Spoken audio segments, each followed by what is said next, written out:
is a production of DallasCowboys.com and the Dallas Cowboys Football Club. How about them Cowboys? Yeah!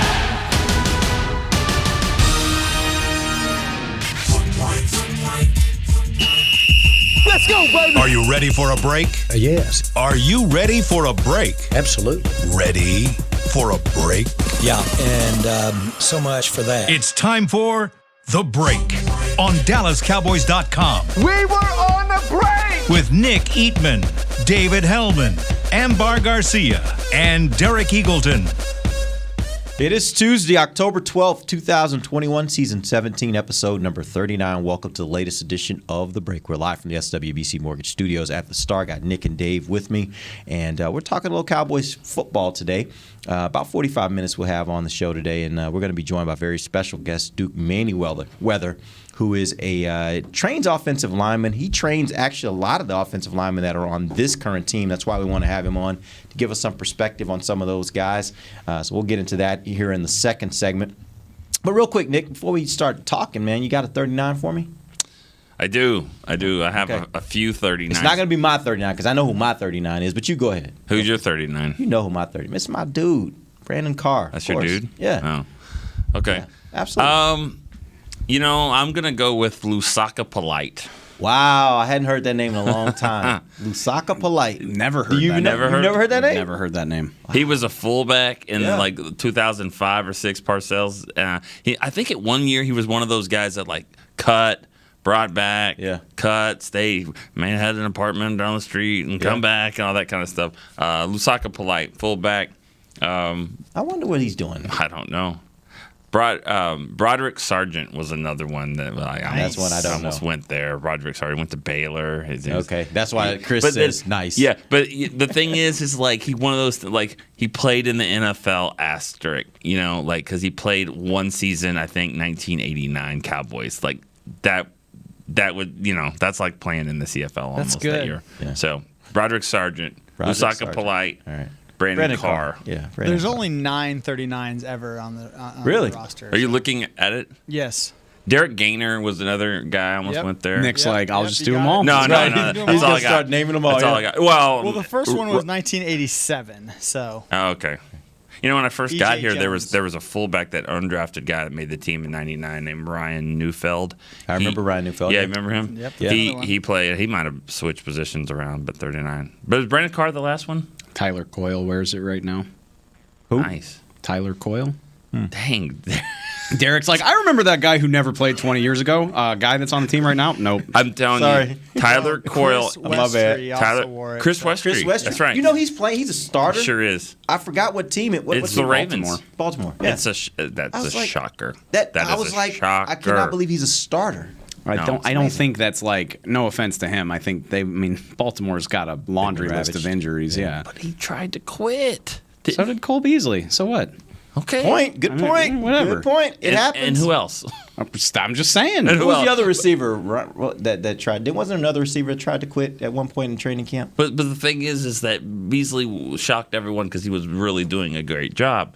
Westry was like, okay, this is not working out. Okay, you want to quit? Okay, you want to quit? Okay, go. I would say, played at Kentucky football. They're not great, but then that'll open a can of worms. We're not trying to go there. We're not doing that. We're not talking college football ever again. I actually watched that game last night. We'll talk about it later. All right. Let's get into a couple topics. There were a couple topics from yesterday that I didn't get to that I wanted to hit you guys on. The running game. We didn't get a chance to really talk much about the running game. They are in the last 3 games. They have been. I don't know. It's been 4 games really. They have been really outstanding. This last game, Zeke had 21 rushes, 110 yards, 5.2 average. Pollard followed that up with 14 for 75 at a 5.4 average. My question for you guys is, because it seems to me, I asked you guys this question last week about the running game, and if you're an opposing defensive coordinator, do you say, hey, we're going to stop the run at all costs, and if you're going to beat us, you're going to beat us just throwing the ball? Do you think it's gotten to a point now where, because defenses, you would think that would be the way they're approaching the game, and they're still not stopping it, that maybe this running game is just so good to where you just, even if you want to put an 8th guy down in the box, it really doesn't matter? Well, this is not, in my opinion, it's not a thunder and lightning situation. This is just like two electric bolts out there that, I mean, they're both great. They're both great because Zeke is doing great things on the outside. He's like slipping through stuff, in our angle in the press box. When you get around the corner, you're like, they'll never get that. And then they kind of do, and then they get up the field for 7 or 8 yards. He's doing that well, and Tony Pollard is doing a nice job of running up the middle. So you got two of those guys doing all of the things that you're supposed to do as a back. It's really hard to stop. And I love the way Kellen uses them. It used to just be, all right, this is your series, this is my series. It's just like, hey, he's a little bit fresher than him. Get in there. Mm-hmm. I love it. I don't want to take credit away from the Cowboys. Obviously, I think they're wonderful. They've been good at running the ball forever. I looked this up on Sunday. This is their best 4-game total since Zeke's been here. Really? Yes. Wow, that's surprising. I thought so too, and it's not even that close, really. They've rushed for 804 yards over the past month. It's insane. Wow. So 812 yards in the last 5 games, or?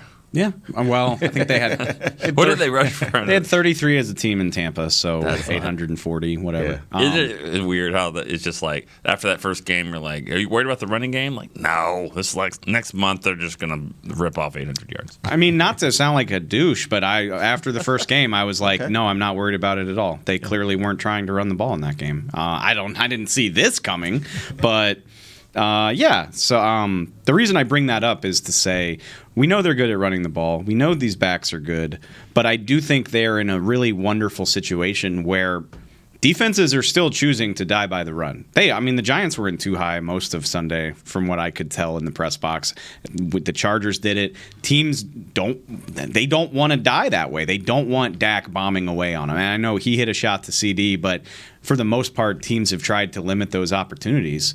And by the way, he had safety help on that play. Yeah. There were 2 guys back there. CD just beat him. And the Cowboys are just like, okay, that's fine with us. And it's fun to watch. And I'm curious to see if it changes. Like, is this running game so efficient and dynamic that teams are like, oh, okay, I mean, we're just going to have to take our chances that our corners can handle these receivers because this is not how you win football games. I don't know the answer to that because I think I said it last week. Like, if given the choice, I'd still rather give up the rushing yards than just let Dak have free reign to make plays all over the field. That actually brings up a really interesting point, Dave, because I think it was maybe 2 or 3 weeks ago we were asking Bucky about that, and he was like, in today's NFL, teams would opt to let teams go on those 10, 12, 13 play drives because they figure over time there are going to be mistakes along the way that kill those drives.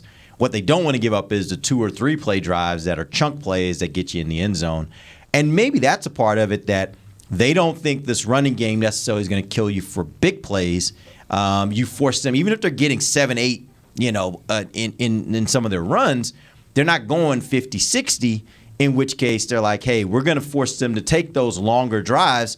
And that means you can't get a holding penalty that might kill your drive. Like, you have to be pretty clean if you're going to do it. Now, Dallas has managed to be pretty clean while they're doing it, but maybe that's the way teams are looking at this. Perfect example at the beginning of this game. Methodically drove down into the red zone. Dak takes his eye off the snap. Giants fall on the ball. It's like, we got gashed, but you didn't get points, right. or even if you hold them to a field goal. Like, you will. I think defensive coordinators are like, as long as CD's not going 65 yards within 5 plays of them getting the ball, like, we can handle these long attrition drives and just hope to maximize when they do make a mistake.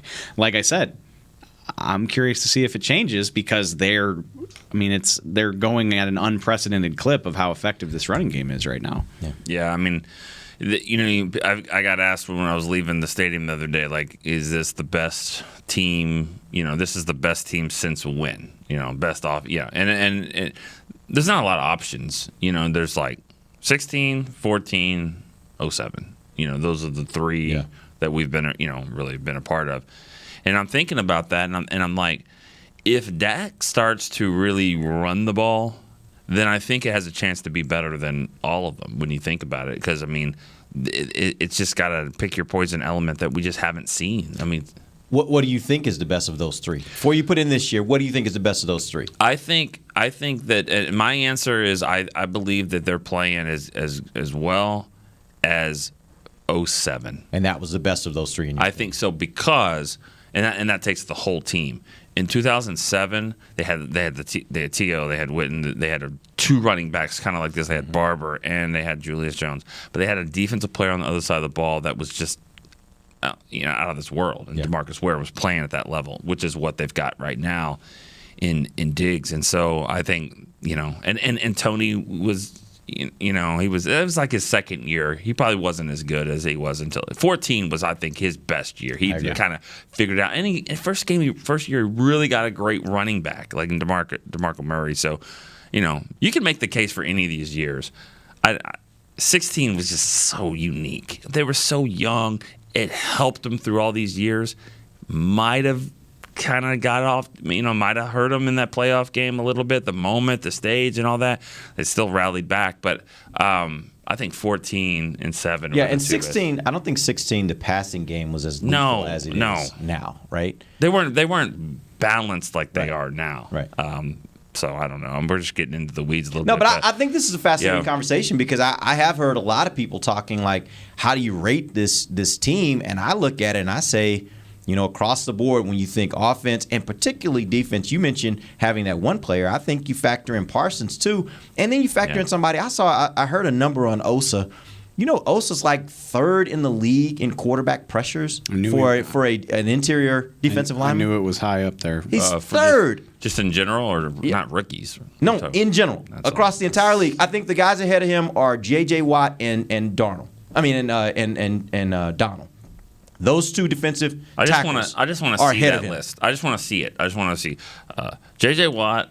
Well, Donald's first, obviously. Right. Then J.J. Watt. Yeah. Then Osa Odigizua. That's kind of how we had it pegged. Absolutely. Right. Absolutely. On the draft show, weren't Saw you it all saying along. like... I definitely.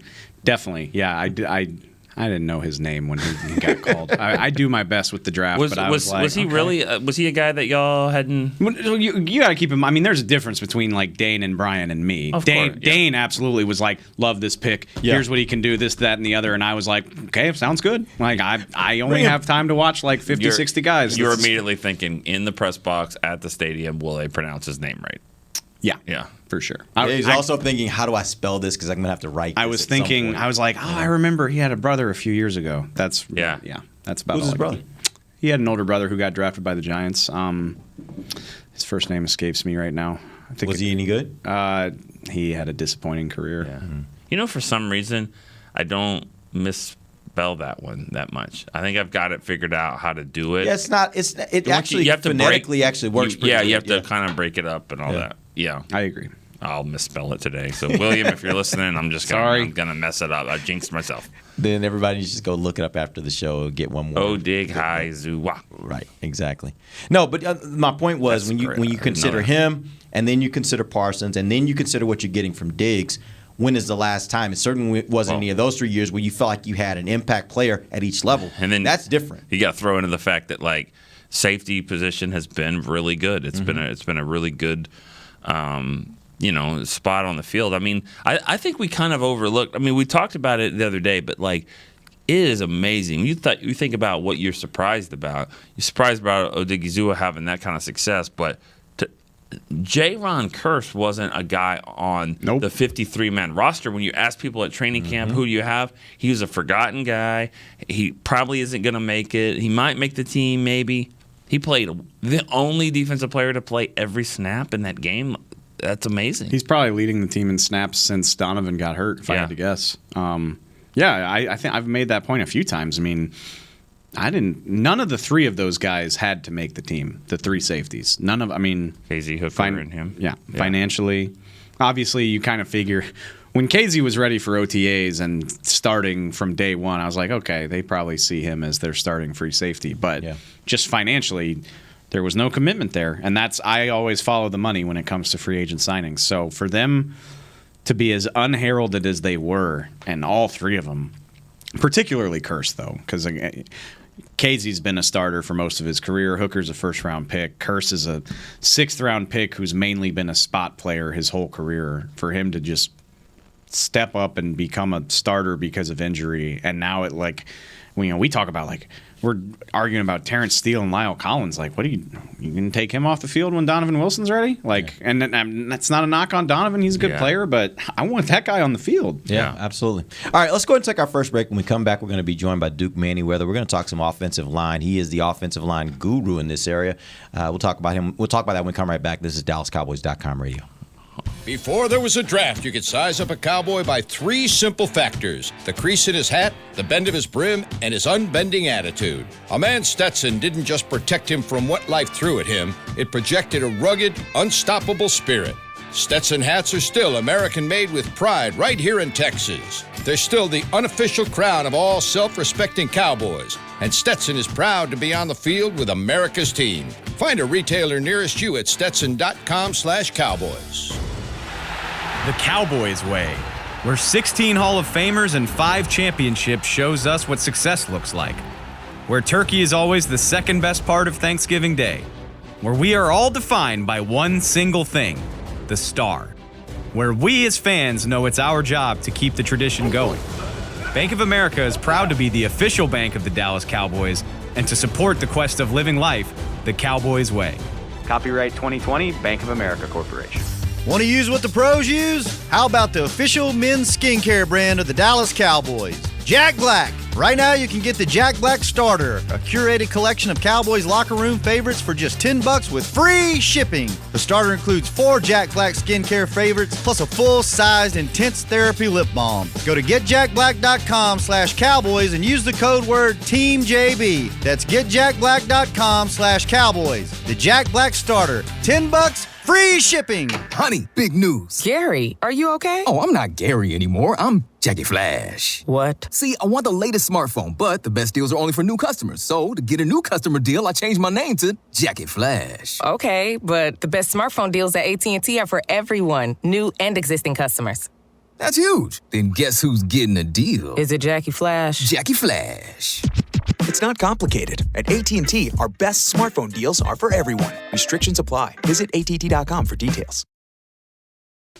Back to the break. Download the official app of the Dallas Cowboys to get access to in-market game broadcasts, mobile tickets, daily podcasts, live pregame and postgame shows, play updates, and more. Download in the app or Google Play stores. Welcome back. It is the second segment of The Break, live from the SWBC Mortgage Studios at the Star. We're joined right now by a very special guest, Mr. Duke Manyweather. He is an offensive line guru. He works with a ton of offensive linemen, not just here with the Cowboys, but around the league. I think the number I saw on a post was something like 42 that attended your last off-season camp of offensive linemen that are currently in the NFL that attended. So welcome to the show, Duke. Tell the fans out there a little bit about your background and how you got to the point where you are now, where you're working with all these offensive linemen around the league. Yeah, absolutely. I've always had a passion for offensive line play and development. Was an offensive lineman myself. Was an undersized offensive lineman, so it was important for me to understand my controllables. My controllables were how hard I worked, kind of my preparation in terms of in the weight room and, knowing schematic advantage and technique, and then just overall, like, making sure that I was prepared. I knew I wasn't, didn't have the length and prototypical size, but I made up for that in, controlling my controllables. That really put me on the trajectory. I got into coaching right away after I was released from the Arena Football League. And really it's just been a ground-up approach for offensive line development. And it's really, I'm a student of the game. I never stop learning, never stop gathering information. And the whole vision and the whole message has been clear since day one, and that's continue to elevate the position of offensive line play through context, perspective, and then also just being able to educate and being able to share that. So as you said, we had about 42 NFL players that trained with us. Last offseason, we had close to 200 players and coaches at the O-Line Mastermind Summit right there at the Star at Sports Academy. And so this thing continues to take off and grow. And, again, it's with the true Napoleon Hill, what he talked about with the mastermind principle coming together and streamlining success.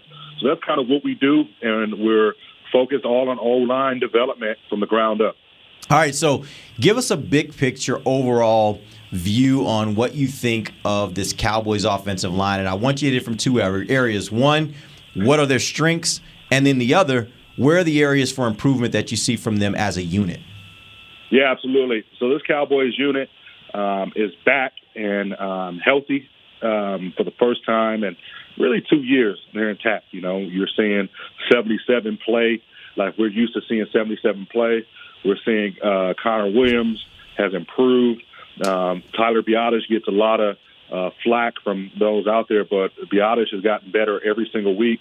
Was pretty clean this week in pass protection. I know some people had some concerns with his snaps, but I went back and charted those. Really, there were only 2 snaps that were high and to the right. The other one Dak should have caught, but those have been pretty good. Zack Martin is Zack Martin, and then Terrence Steele has come in and not really replaced, but filled in for Lyle Collins and has done a really admirable job. I think once Collins gets back into the groove and moving, I think you may see some heavy sets with, maybe Terrence Steele as a heavy tight end and then McGovern out there as fullback as he's been doing in that role. And, Cowboys are kind of rolling, hitting, the duel and the inside runs, getting some pin and pull access, getting guys on the perimeter and really opening things up for Ezekiel Elliott. They're doing an outstanding job in pass protection as well, and that's gotten better and better as the weeks have gone on. I think last week against Carolina was a true test. Carolina has done some things to many people in this league that's caused some issues in terms of protections and communication. And I think Dallas did a really good job of attacking them first on the ground, which opened up the air attack as well. So I'm excited about what I'm seeing from the Cowboys offensive line this year. I think some areas for improvement will still be, just shoring up some of the pass protection things that you're seeing and the communication up front. But there's not much, I would say, that really they need to continue to work on. I think the objective from here out is just progress moving forward each week because, as we know, the season is extended. And so they can continue to peak. I think that really paid dividend as the season continues to go on. I think if you keep 4 upright and healthy, and then you keep 21, being untouched for 3 or 4 yards and letting him do what he does once he's built up momentum, same thing with 20, let these receivers get loose, then you're going to see this Dallas offense be really difficult to deal with down the stretch of the season. Duke, I want to hit on, I'm glad you brought it up about Terrence Steele and Lyle Collins. I know you've worked with both of those guys, so yeah. I'm not asking you to play favorites or anything, but people are always looking for controversy, right? And right now, some people wonder, like, well, do you mess with a good thing? Maybe Terrence Steele needs to be the right tackle, and I'd love your perspective on that. And obviously, we've only gotten to see one game of Lyle since his injury, and maybe just give us an idea of where he's at and what he brings to the table that maybe Terrence Steele doesn't.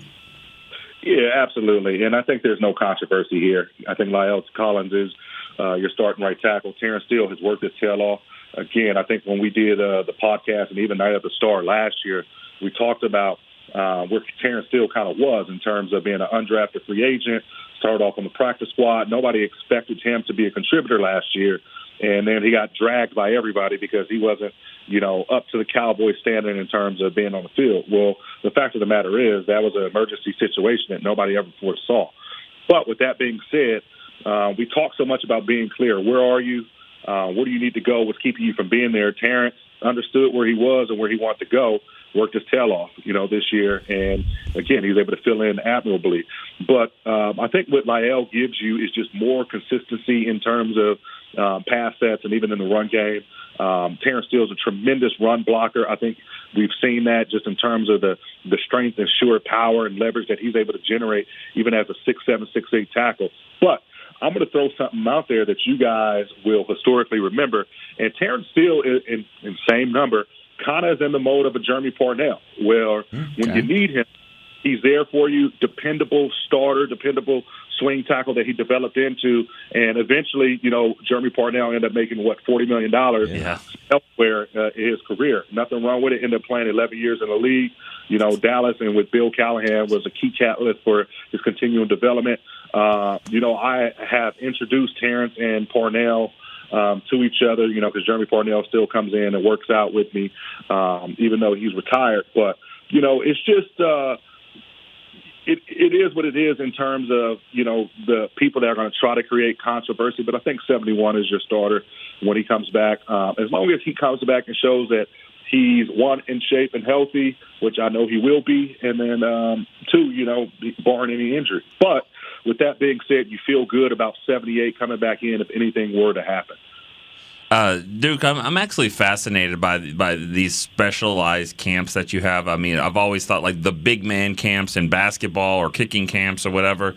What I'm curious to know is when you get a player in, do you do a little studying on him and say, all right, what are you asked to do? What is your team asking you to do? Your offensive line coach. So I mean, every guy is different. Yeah, you want to teach the fundamentals, but you're also trying to figure out what they are required to do, right?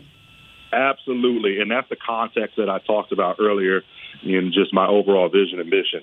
So just to walk you through my process of kind of what I do, if I'm looking at a player that I'm going to be working with that's making that transition from, the college game to the pros, I'm going to watch every step he's taken pretty much in his college career. I want to get a keen understanding of where this guy started at, what was he doing at his best, what do you look like when he got beat? What beat him? What traits are transferable? What critical factors does this guy have that makes him unique and special? That's what I'm more worried about. I want to know, what does this guy possess, and what does he have that makes him truly unique and different from anybody else? Because everybody has it. And then what we do is we build out a skill set based upon movement, based upon body posture around what guys are really good at. And not telling them, hey, this is what you need to get better and improve per se at. Because if a guy can't physically do something and he's being asked to do it over and over again, the general rule of thought is, all right, just get somebody else that can do it. But as developers, I look at that and go, okay, what is another way that we can really help this guy realize his true potential based upon what he already has? And sometimes that takes being in the lab. Sometimes that takes having a player really self-organize and problem solve and figure things out. And really, that's what the name of the game is. So we do extensive film study in terms of what he's asked to do, what he does good and what he doesn't do so good. And then once we get him into the building, we go through a movement prep and kind of get eyes on in terms of the evaluation process.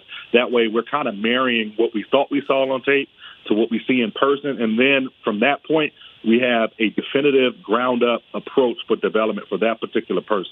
And sometimes that can happen in the off season. Sometimes that takes 2 years of development on that same trajectory with progress that is slower but still progress. And that's kind of have been the approach that we've taken and seen good results. I think Rashawn Slater, the 13th overall pick that the Chargers took, is a really good example of that. Many people knocked him coming out and thought that he didn't play with power and he didn't have the length to play on the edge.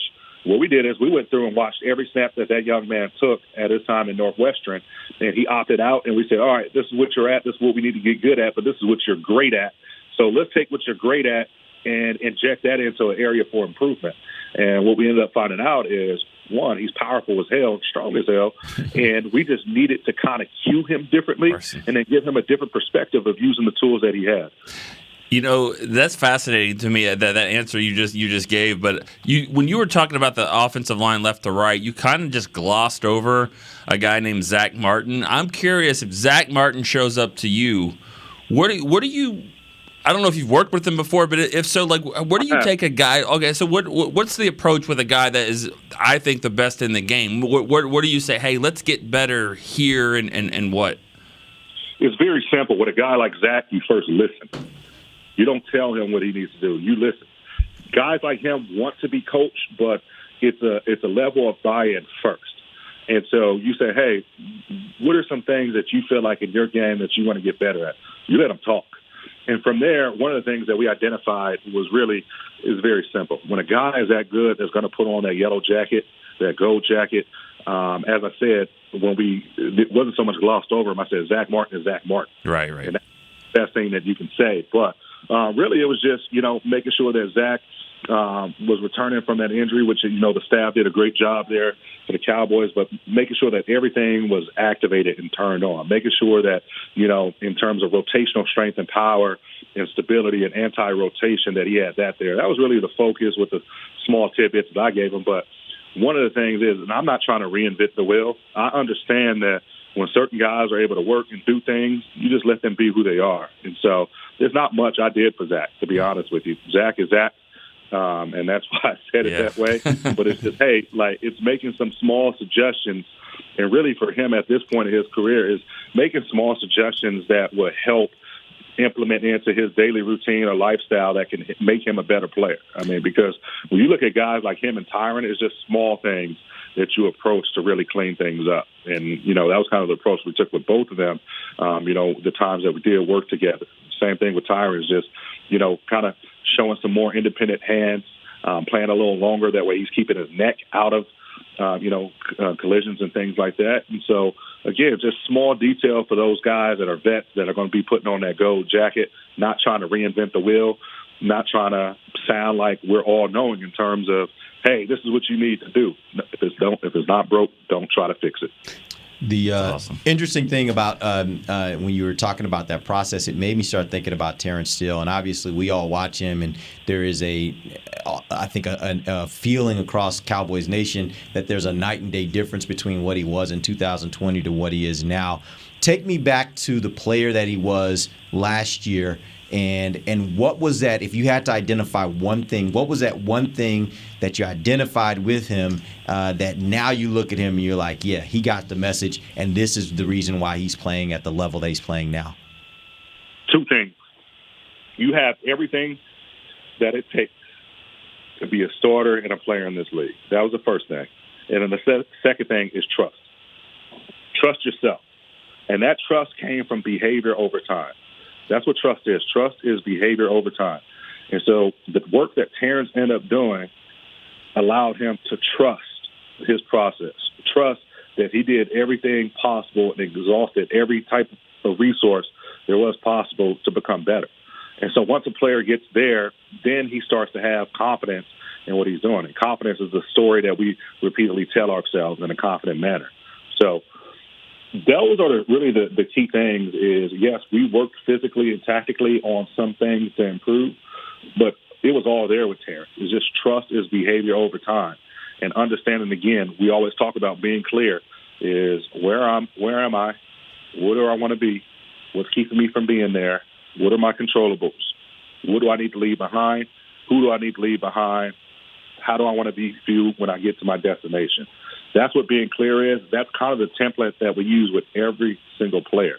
Every single player should be able to answer those things, and that will really clear up the path and the trajectory for development. So we do a lot of things. We truly believe that you can train the body, you can train the craft, but you can't forget to train the mind. Once you bring the mind aspect into the tactical side and the physical side, it's game over. Because guys are now starting to get it.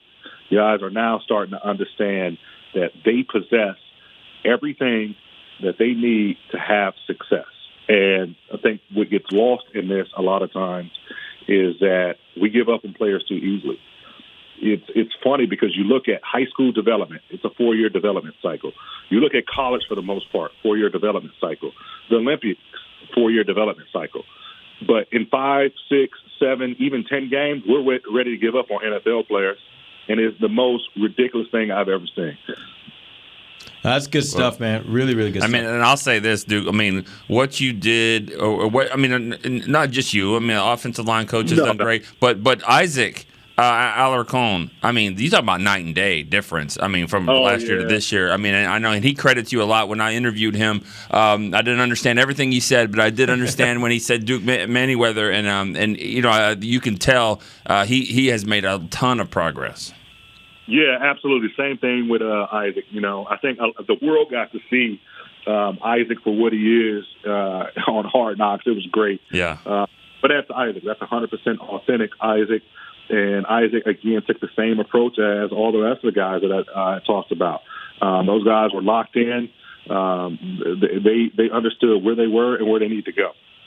I mean, that goes from, you know, Terrence, that goes for Tyler Biotis, that goes for Isaac, that goes for all the other guys that we mentioned, you know. And so, again, when you get guys that get it and that they know what they need to do, again, the progress is going to come. It's just it may not rapidly come all at one time, but, we're always aiming for steady progress and not perfection per se. So as long as those guys are willing to put in the time, the effort, and understand where they are and then what they need to do, it makes it really seamless in terms of getting these guys to become better. All right, Duke, man, we really appreciate you taking some time. Thanks so much, today. dude. Appreciate it, man. If you don't mind, we'll keep you on speed dial. There'll be plenty other offensive line topics we'll talk about, and we'd love to have you come back and join us. No problem. I'm right down the road, so I'm just a hop, skip, and a jump away from being available. Yeah, maybe sometime we'll have you in studio. That'd be good. We appreciate it, man. All right, we're going to take our final break. When we come back, we're going to talk a little bit more here before we end the show. Maybe get a few fan questions. We'll do that when we come right back. This is DallasCowboys.com radio. Hi, I'm Clint Tillison with United Ag and Turf. Before you can park yourself in front of the game, park yourself in a John Deere and power through your chores. Our Land Run package is a 1025R, 25 horsepower tractor with a loader, rotary cutter, and a box blade for $229 a month. And the price you see is the price you'll pay, no surprises. So don't miss another kickoff. Visit UnitedAgAndTurf.com. Offer ends February 1st, 2021. Restrictions apply. See dealer for details. Now let's get to work. Honey, big news. Gary, are you okay? Oh, I'm not Gary anymore. I'm Jackie Flash. What? See, I want the latest smartphone, but the best deals are only for new customers. So, to get a new customer deal, I changed my name to Jackie Flash. Okay, but the best smartphone deals at AT&T are for everyone, new and existing customers. That's huge. Then guess who's getting a deal? Is it Jackie Flash? Jackie Flash.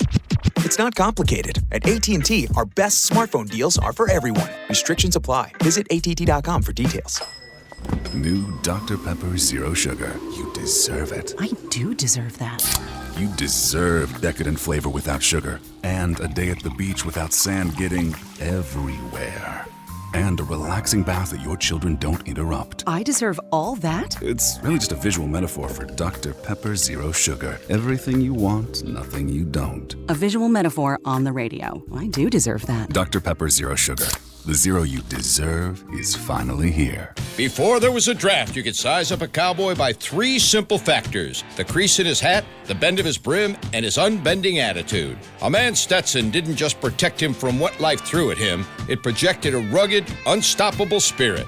Stetson hats are still American-made with pride right here in Texas. They're still the unofficial crown of all self-respecting cowboys, and Stetson is proud to be on the field with America's team. Find a retailer nearest you at stetson.com/cowboys.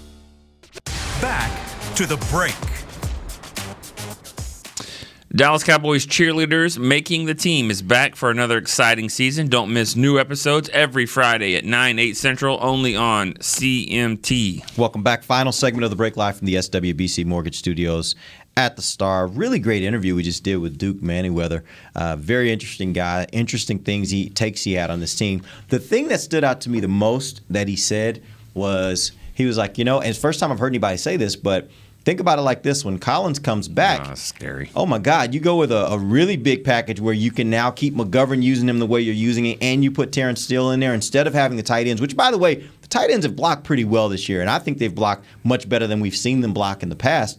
But you put those two guys in there with that starting offensive line, man, Yeah. Good luck. You give me a 3rd and 1, Yeah, I'm I got feeling 3 like you're gonna words get it. for that. Yeah. Right. Yeah. I'm loving that. It's absolutely loving it. It's growing into my biggest pet peeve that people seem terrified of having depth. And I'm like, well, what are we going to do when Lyle comes back? Have 3 kick-ass tackles. Right. What's wrong with that? Right. And you can find ways to use them in today's game. You absolutely can. They're gonna be running to the referee every time. 78 is reported eligible. 66 is reported eligible. We're gonna be hearing 78 that. and 66 are eligible. They could do like, what would that be? They could do 22 personnel with Terrence Steele and a tight end and Zeke and Connor McGovern. Yeah. I mean, I don't know if they would, but it would be funny. I would love Why to not? see it. Yeah, that looks great. I mean, yeah, you just put one of those tight ends on the field. Yeah. Schultz. Schultz has now just jumped into the. I mean, he's the guy. He's the starter. He's your guy. He's the starter. He's your guy. been especially that was Jarwin was the giant killer. He was the giant slayer for years, and I don't think he had a catch on Sunday. Are you guys at all concerned that the last 2 games we've had a drop from Schultz? Concerned? No. I mean, it can't happen when you're playing better teams. I mean, that was a drop. Yeah, that was the one over the middle. Yeah, and the touchdown, yeah. But like I credit Dak on the throw. I mean, great throw. It wasn't a great throw. I thought it was a great throw, but go ahead. Well, it was behind him, but I think he did that on purpose. That's where it had to be. That's what I'm saying. So yes, it was a smart throw, a safe. And it didn't kill your tight end, but he has to make a dynamic play, and I don't think he's not a dynamic player. But we've seen Schultz make that catch numerous times. I've seen him make that catch. Some people kind of chirped at me on Sunday. I was like, that's a difficult catch, but it's one that he has to make. And people were like, that's not difficult at all. I was like, reaching behind your body, going over the middle of the field, knowing that you're going to get smacked is not difficult. I mean, it's difficult, Definitely. But the NFL is difficult. It's a drop. He needs to make it. But it's not a terribly difficult throw for an NFL pass catcher. I think most NFL pass catchers that are good can make that catch. And Schultz can make that catch most of the time. I think we're saying the same thing. Yeah. It is what it is. It's not high on my list of concerns, but it's definitely something that needs to get cleaned up. He is reaping the benefits of this offense because no one's going to ever do that with Schultz. No one's going to ever be like, okay, the guy's 86, so we're going to watch him. They're never going to do that. It's always going to be, CD and Cooper and Gallup, and he comes back, and then of course the running game and all that. They're just going to be like, I mean, if the tight end kills us, he kills us, and he will. Like that's why he's going to make the Pro Bowl. Dalton Schultz, I think, will make the Pro Bowl this year because I think he'll have a ton of catches and touchdowns and stuff like that. I know that sounds weird. It doesn't sound weird at all. I paused because I was like, Schultz Pro Bowl. There aren't a lot of tight ends in the league right now that are making, like, if you talk about them just from a standpoint of production offensively, there aren't a lot of them that are just showing up every week. Well, Kittle got hurt, right? Yeah, Kittle's hurt, and he missed this last game. I don't know how many games he's out, but yeah, I think none of them are just every week. No, I mean, he's already a third of the way to his 2020 production. That's awesome. He had 63 for 615 and 4 last year. He's got 26 for 280 and 3. Is he leading the league in tight ends, I wonder? I don't know. I'll have to look that You up. have this wonderful habit. Like, I give you a great nugget, and you're like, but I want more. Yeah. Give me more than what you got. Oh, yeah. I'm just giving you homework. Yeah, thank you. He's got to be up there, especially Kittle. Kittle's missed some time, if I'm not the guy mistaken. for the Ravens did all that in the fourth quarter. Well, right? yeah. Mark Andrews is a beast, man. That was he's a freaking beast. That was really sick. Good. I mean, of course, he's a beast. Lamar was what a game. Yeah. What a game there. And I'm sorry, I still want to. It didn't really affect anything, but I still want to be like, that was a backwards lateral. That was a horrible call. I can't even see backwards lateral. I was like, that was a lateral. Somebody has a picture on social media, on Twitter, and it's clear. You could see the ball in the air. You could see the guy down. You could see the guy behind him. It was very clear that was a bad call. They scored either way. Yeah, right. Man, it was a bad call. What a fun game. There's been a lot of those this year.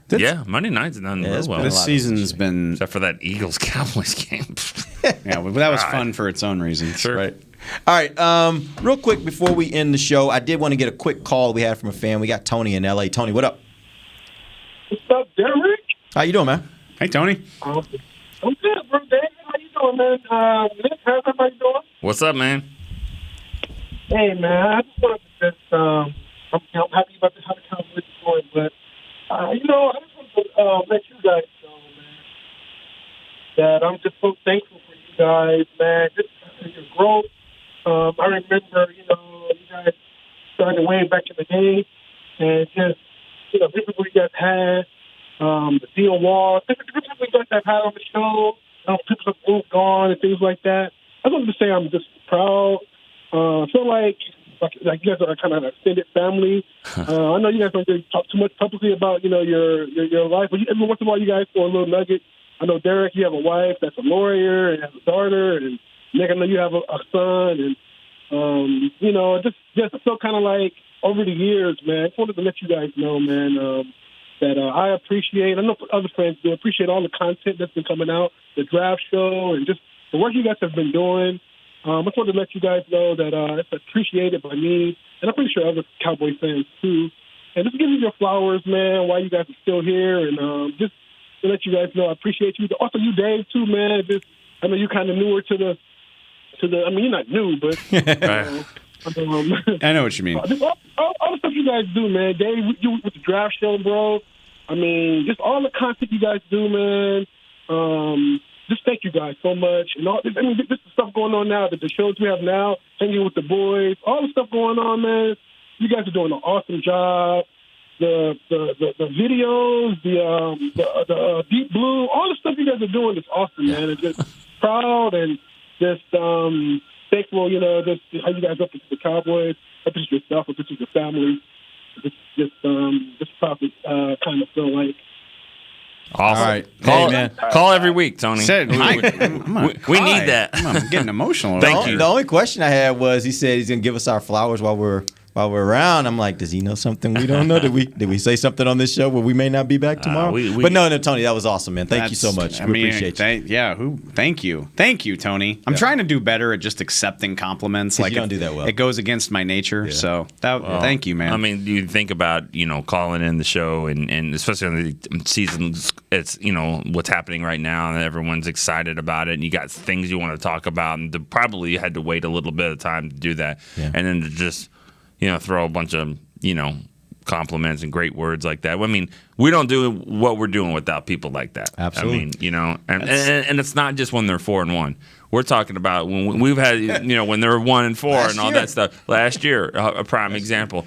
That's when we're doing shows and we're talking and we're like, if you're listening to this, you care. And, so we appreciate all of it. I love it so much. I try not to be cheesy. Like, if you ever see me in public, like if at a road game or if you're in Dallas, whatever. I met a guy on top of a mountain one time. I was hiking with my brother in Colorado, and a guy listened to the break. It was the coolest thing ever. Like, come say hi, let's take a photo, let's chat. What I think it's so cool that we're like, we're part of people's lives, and I want to be part of that too. Like it's so much fun that people base their day around us offering our opinions about the Cowboys. I mean, it's surreal to even say that out loud. Twice in my life, I've gotten out of a ticket because the cop said, Are you on the break? Are you on DallasCowboys.com? I was like, I am. And he just leans into the window and he just starts talking about the fullback and the offensive line. And I'm like, I don't know if I'm going to get a ticket, but I'm just going to sit here all day and chat it up. It was great. That's ironic. Twice in my life, I've gotten a ticket because I was on the break. So it kind of works out. Yeah. He's like, I hate your You're opinions. on the break? We got a ticket for you. And I'm an Eagles this, fan. And this was a so problem. Here you go. Bring Amber back. To the bottom of the ticket. Right. You're right. Hey, man, we appreciate you guys joining us. We're going to be back tomorrow. We're going to start getting ready for this Cowboys versus Patriots game. It's coming up this Sunday. Till then, for Nick Eatman, Dave Hellman, I'm Derek Eagleson. This has been The Break, live on DallasCowboys.com radio. This has been a production of DallasCowboys.com and the Dallas Cowboys Football Club. How about this, Cowboys? Yeah!